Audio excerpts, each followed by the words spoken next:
keikhlasan yang sesungguhnya.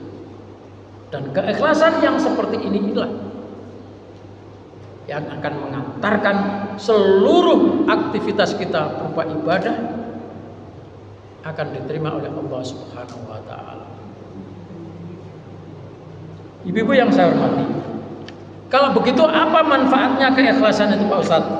Banyak sekali saya sampaikan kegunaan ikhlas. Yang pertama, qabulul amal. Amal kita diterima oleh Allah Subhanahu wa taala. Kenapa? Karena keikhlasan itu adalah syurut, syarat pokok, syarat asasi dalam seluruh amal ibadah kita kepada Allah Subhanahu wa taala. Ya. Itu yang pertama. Jadi amal tidak diterima oleh Allah Subhanahu wa taala tanpa adanya keikhlasan. Maka ketika kita amal, jangan karena riya. Riya itu adalah asyirkul asghar. Syirik kepada Allah dalam bentuk yang kecil. Melakukan sesuatu supaya dipuji orang itu namanya syirik. Memberikan sesuatu supaya dibalas, supaya diberi, itu adalah syirik kecil. Ketika kita ikhlas totalitas, maka Allah yang akan menggerakkan. Kita memberi, Allah akan menggerakkan untuk membalas kepada orang yang kita beri. Allah yang menggerakkan. Jadi nggak usah kita kasih, nanti akan dibalas. Maka biasakan bukan berarti apa itu tidak menghargai. Maka dari sekarang saya pesan sama istri saya, kalau ngasih orang jangan pakai barang yang akan dikembalikan. Karena itu akan mengundang orang untuk berpikir, oh saya nggak enak nanti balikinnya kosong. Ya. Kalau mau ngasih sekalian, ibu ini saya kasih pancinya sekalian jangan dibalikin. Nggak apa, nah, itu namanya. Makanya pikirkan supaya orang tidak berpikir sepertinya membalas itu wajib. Memang secara asasi, secara kemanusiaan, orang diberi itu wajib berterima kasih. Tapi ketika kita memberi dengan penuh keikhlasan, nanti Allah yang akan menggerakkan orang itu berpikir bagaimana saya bisa memberi sama seperti orang yang telah memberi saya. Berpikirnya bukan memikirkan kewajiban tapi memikirkan bagaimana saya bisa berbuat baik, lebih baik daripada orang yang memberi saya. Bukankah ada hadis yang menyatakan jika kamu diberikan salam wa idza khuyyitum bitahiyatin, jika kamu diberikan salam oleh saudaramu, maka jawablah salam itu dengan salam yang lebih baik. Wa idza khuyyitum bitahiyatin, kalau kamu diberikan penghormatan dengan sebuah penghormatan, maka balaslah penghormatan itu dengan penghormatan yang lebih baik. Kita diberi satu piring kue, terima kasih dengan senang hati. Tetapi di lain kesempatan mudah-mudahan saya bisa membalas dengan lebih baik.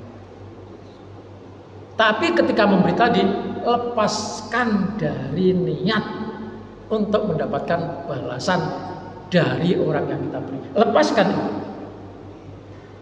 Karena itu akan menghilangkan pahala kita. Amal kita tidak diterima oleh Allah Subhanahu wa ta'ala. Yang kedua, mudha'afatul ajri. Orang yang ikhlas itu pahalanya dilipat gandakan oleh Allah Subhanahu wa ta'ala. Seperti hadis Rasulullah SAW, barang siapa yang bersedekah dengan satu kurma, maka Allah akan berikan balasan berlipat ganda. Bahkan hadis yang lain, syakku tamrotin, separuh kurma itu bisa menyelamatkan iman, bisa memasukkan orang ke dalam surga. Kenapa? Karena penuh keikhlasan. Kalau ada orang dalam keadaan sangat kepepet, terjepit, kita sedekah 1 juta kepada orang kaya, tidak ada artinya apa-apa ketika kita bisa membantu orang yang sangat terpepet itu hanya 50.000 rupiah. Maka 50.000 rupiah itu bisa menyelamatkan kita dari neraka ketika kita berikan kepada orang yang benar-benar memerlukan bantuan, daripada 1 juta kita berikan bantuan kepada orang yang kaya. Maka adalah salah kebiasaan kita ketika ada orang kaya, ya, ulang tahun kita kirimi yang macam-macam, sementara tetangga kita ada yang memerlukan bantuan, kita lupa dan kita tidak peduli kepadanya. Itu maka sedekah dengan penuh keikhlasan akan dilipat gandakan pahalanya, dan akan berbeda niatnya ibu-ibu. Ketika ibu-ibu memberikan sedekah kepada orang kaya 1 juta, itu pasti niatnya beda dengan sedekah 50.000 kepada orang yang memerlukan pertolongan. Ketika 50.000 kita berikan, mustahil kita akan berharap mendapatkan balasan dari orang yang kita bantu itu. Maka ikhlasnya benar-benar. Tapi kalau 1 juta, oh nanti dia akan baik pada saya. Yang ketiga, qutul qalbi wa thabatul yakin, akan menguatkan hati dan memantapkan keyakinan. Al-ikhlasu yuqawwil qalba wa yuthbitul yaqin inda nawatiril fitnati, inda tawaturil fitnati wasyukur. Ikhlas itu akan meyakinkan, membuat hati kita makin mantap, keyakinan kita makin kuat pada saat-saat tertentu ketika ada fitnah musibah datang kepada kita. Ibu-ibu pernah mendengar kisah 3 orang yang terjebak dalam gua. Orang berburu ke hutan, cari binatang buruan untuk dimakan dagingnya. Tiba-tiba mendung datang, angin besar dan hujan. Maka 3 orang itu masuk ke dalam gua. Begitu masuk ke dalam gua, tertutup. Gua yang semula terbuka ada pintunya, tiba-tiba batu besar gelundung jatuh dari atas dan menutup gua tersebut. Karena jalan satu-satunya hanya itu. Mereka tidak bisa keluar, di dalam gua gelap gulita. Maka satu di antara mereka ada yang ingat akan amal-amalnya yang dilakukan dengan penuh keikhlasan. Amal-amal yang dilakukan keikhlasan itu disebut dalam doa sebagai wasilah mohon kepada Allah supaya pintu gua tersebut dibuka. Maka orang yang pertama berdoa, ya Allah, saya pernah melakukan amal ini. Ibu saya yang sudah tua tidak bisa berbuat apa-apa, dan suatu ketika saya punya makanan mestinya saya siapkan untuk anak saya, diperlukan oleh ibu saya berikan dengan penuh keikhlasan. Ya Allah, jika amal ikhlas saya ini Engkau terima, maka berikan kami ya Allah jalan keluar dari gua ini. Terbukalah gua itu sedikit, sudah mulai terlihat ada lorong keluar. Maka orang yang kedua juga diminta, kamu saudaraku berdoa, apa amalan yang kamu bisa lakukan? Dia berdoa, ya Allah, kami pernah melakukan amalan ini. Orang tua saya yang sudah terlalu tua, malam saya tungguin, apa keperluannya saya kasih, dan itu kami lakukan dengan penuh keikhlasan. Ya Allah, ada orang yang kita yang masih punya orang tua, mungkin di saat tua itu sangat payah karena dicoba Allah, sakit, kadang-kadang mohon maaf buang air pun susah. Nah, ini ada orang yang melakukannya itu dengan penuh keikhlasan. Ya Allah, jika ini kami lakukan dengan penuh keikhlasan, bantu kami ya Allah agar bisa keluar dari gua ini. Langsung dijawab, keluar, mulai terbuka agak lebar. Dan yang ketiga, seorang hamba yang pernah jadi budak, jadi pembantu,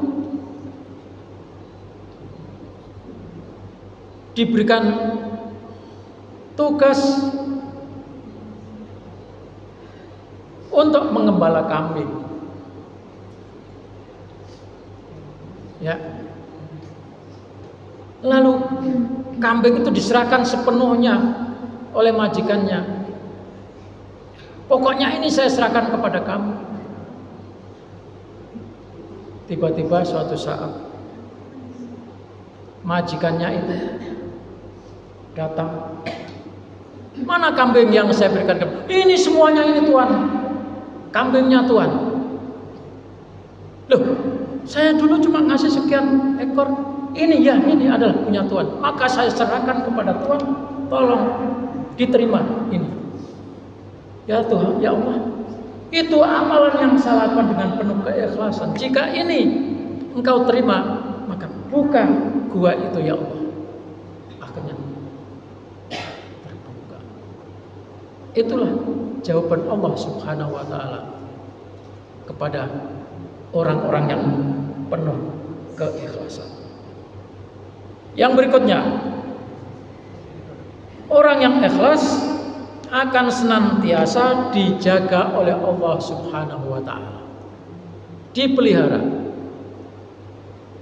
Al-Quran menyatakan, surat Al-Hijr 42, Inna ibadi laisa laka alaihim sultan illa manitta'aba'aka minal ghawin. Orang yang ikhlas itu dipelihara Allah karena setan iblis tidak bisa menggoda orang-orang yang ikhlas. Ya, iblis tidak bisa menggoda, tidak bisa mengganggu, menyakiti orang-orang yang menjalankan amal, perbuatan, ibadah dengan penuh keikhlasan. Bahkan iblis itu sendiri ketika diusir oleh Allah, dia bersumpah, ya Allah, anak cucu Nabi Adam nanti akan aku goda dari depan, dari belakang, dari kanan, dari kiri, dari atas, dari bawah, sampai anak Adam itu mengikuti jejak-jejakku. Tetapi Allah katakan, boleh kamu menggoda, tetapi kamu tidak akan pernah bisa menggoda, menjatuhkan hamba-hambaku yang melakukan perbuatan dengan penuh keikhlasan. Maka orang-orang ikhlas akan dipelihara oleh Allah Subhanahu wa taala dari godaan, dari gangguan iblis. Yang berikutnya, tahqiqul barakah fil amal. Orang yang melakukan amal dengan penuh keikhlasan akan diberkahi oleh Allah Subhanahu wa taala. Yang berikutnya, sakinatun nafsi wat tama'ninah. Orang yang berbuat ikhlas akan tenang, damai. Itu dijamin oleh Allah Subhanahu wa taala. Karena orang yang ikhlas tidak akan pernah mengusik, tidak akan pernah mengungkit-ungkit, dan itu menjadikan orang menjadi tenang. Kita tidak tenang itu karena tidak ikhlas. Hidup tidak damai ini karena tidak ikhlas. Ibu masih ingat ada yang namanya trauma. Trauma itu kan peristiwa masa lalu yang terus diingat-ingat. Itulah yang menjadikan kita tidak tenang. Maka ada dokter khusus atau ahli psikologi, psikiater yang menyembuhkan orang-orang yang kena trauma itu.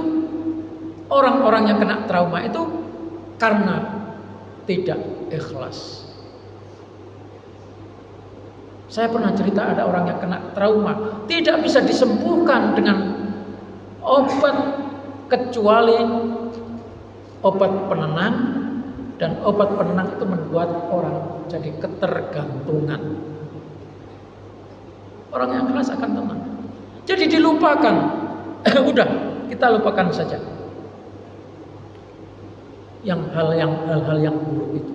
Hal-hal yang buruk itulah tidak mustahil yang akan menjadikan kita terserang penyakit, dan penyakit itu tidak diketemukan adanya di mana kecuali di bedah otak bawah sadarnya, itu tersimpan di sana.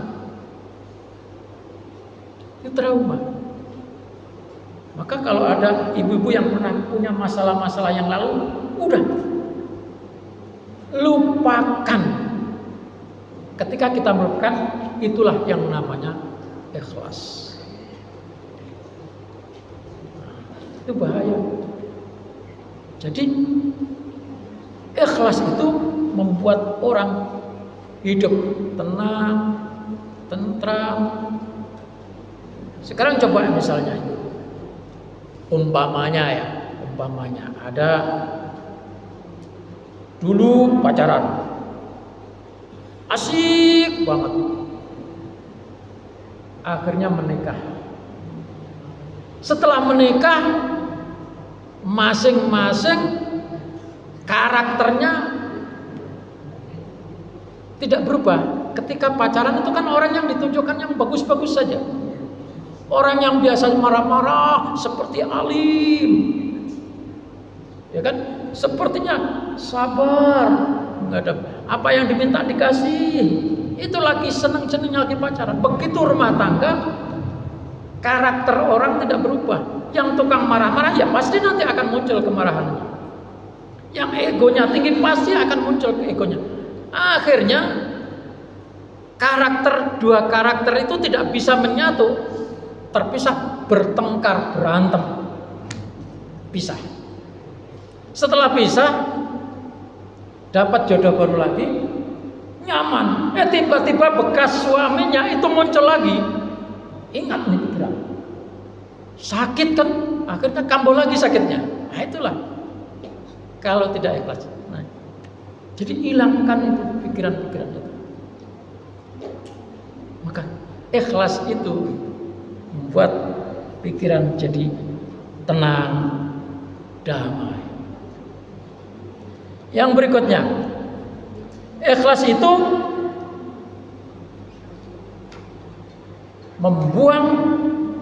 menghilangkan kurubat. kesulitan-kesulitan, masalah-masalah yang muncul itu akan bisa hilang ketika kita ikhlas. Karena pada saat ikhlas itu semua perkara diserahkan kepada hati. Ya Bu, semua perkara yang kita hadapi, yang kita tidak senang, serahkan kepada hati. Pokoknya hati saya pasrahkanlah sama Allah. Karena hati sudah nyangkut, sudah terhubung dengan Allah, maka pelan-pelan masalah-masalah akan tersingkirkan, akan terselesaikan. Karena hati yang ikhlas, Allah kirimkan ilham, Allah kirimkan cahaya, Allah berikan nur, sehingga kita bisa menemukan jalan. Oh, ini jalannya. Oh, ini jalannya. Oh, ini jalannya. Allah yang bimbing. Ya. Kadang-kadang kita bertanya kepada sejuta orang, akhirnya kita kembali kepada hati kita. Ada konsultasi sudah datang. Konsultasi, Pak, ini bagaimana Pak saya ini? Oh, Ibu harus begini. Kadang-kadang konsultasinya malah bertentangan dengan maunya kita. Ada nggak? Kita berkonsultasi inginnya dokter itu mengiyakan apa kata saya, malah sebaliknya. Ketika konsultasi bisa seperti itu, akhirnya kita benci sama dokternya. Ganti kepada dokter lain. Maunya konsultasi, saya punya masalah begini dok. Maunya dokter itu cari jalan seperti apa mau kita. Lalu dokter itu bilang, oh kamu tidak bisa begini, kamu itu punya pokok perkara ini, kamu suka mikirin ini, kamu inginnya seperti ini, tinggalkan itu, ganti yang ini. Karena nggak cocok, dokternya dimusuhi lagi. Akhirnya sekian banyak dokter, nggak ada yang cocok. Kenapa? Karena dia menginginkan solusi atas maunya sendiri, dan dia tidak mau ikhlas, ngalah mengikuti apa. Jadi sesungguhnya sejuta kita bertanya kepada orang lain, kembalinya kepada kita. Kita yang menentukan. Maka kalau hati yang ikhlas, setelah konsultasi dia akan menemukan solusinya sendiri. Kalau begitu saya harus begini. Begitu ibu-ibu ya. Itulah manfaat pentingnya ikhlas. Ibu-ibu yang saya hormati, sekarang kita bertanya, kalau begitu apa tanda-tandanya ikhlas? Tanda-tandanya ikhlas apa? Tanda-tandanya yang pertama, istiwa'ul amal fil sirri wal alan. Konsisten berubah. Itu tandanya orang ikhlas.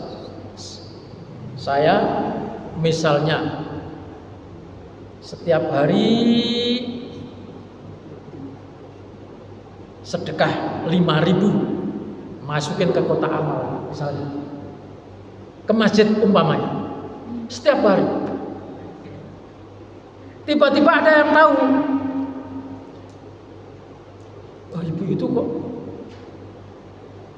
setiap hari masukin uang ke kotak amal. Lalu dalam hati kita muncul, wah, alhamdulillah banyak orang yang memuji saya.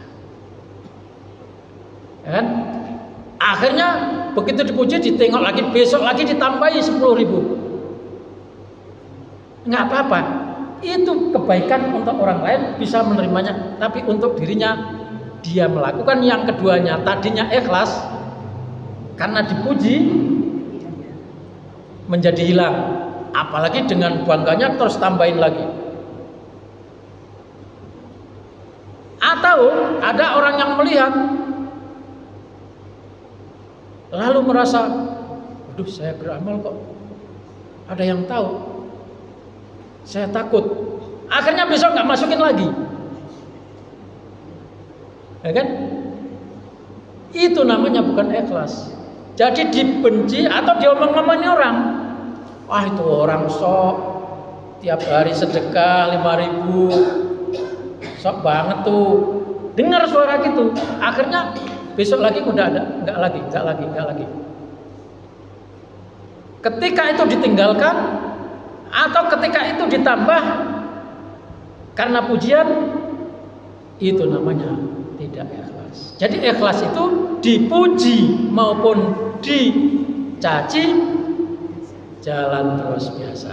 Al-istiwa sama. Itu yang pertama. Yang kedua, adamu talabi syurah wasana. Yang sudah saya sampaikan, tidak ada keinginan untuk dikenal atau dipuji. Ketika kita berbuat tidak ingin dikenal, tidak ingin dipuji, insya Allah itu adalah tandanya ikhlas. Yang ketiga, al-istiqamatu fil qawli wal amal. Ucapan dan tindakan terus sejalan. Yang keempat, al-mubadaratu ila ta'at. Semakin hari semakin rajin. Kalau ada kegiatan-kegiatan yang sifatnya ibadah, itu sudah mempersiapkan diri. Itu orangnya ikhlas. Sekarang sebentar lagi waktunya asar.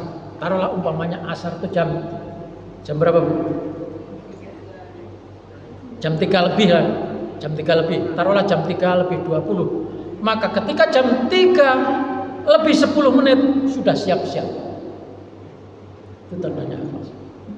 Subuh waktu jam 4 atau jam setengah 5, jam 4 sudah bangun. Al-mubadarah dengan penuh kesiapan. Itu tanda-tandanya orang yang beramal penuh keikhlasan. Kenapa ada persiapan? Tandanya orang itu cinta kepada Allah. Tandanya orang itu taat kepada Allah Subhanahu wa taala. Bukan sebaliknya. Adzan sudah dikumandangkan, adzan sudah selesai, masih tidur, malah betulin selimut. Itu tandanya tidak ada kesungguhan, keseriusan, tidak ada kesiapan untuk menyongsong ketaatan kepada Allah Subhanahu wa taala. Yang terakhir, senantiasa memohon bantuan kepada Allah Subhanahu wa taala. Itulah tanda-tanda keikhlasan. Ibu-ibu yang saya hormati, nampaknya sudah pada siap-siap tasnya, siap-siap itunya.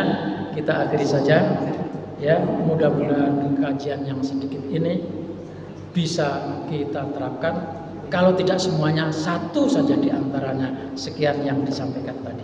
Mudah-mudahan kita termasuk orang-orang yang bisa ikhlas dalam menjalani hidup ini, karena ternyata ikhlas itu adalah asas dalam mencapai ketenangan, kebahagiaan, kesejahteraan, dan tentunya adalah diterima amal ibadah kita oleh Allah Subhanahu wa taala.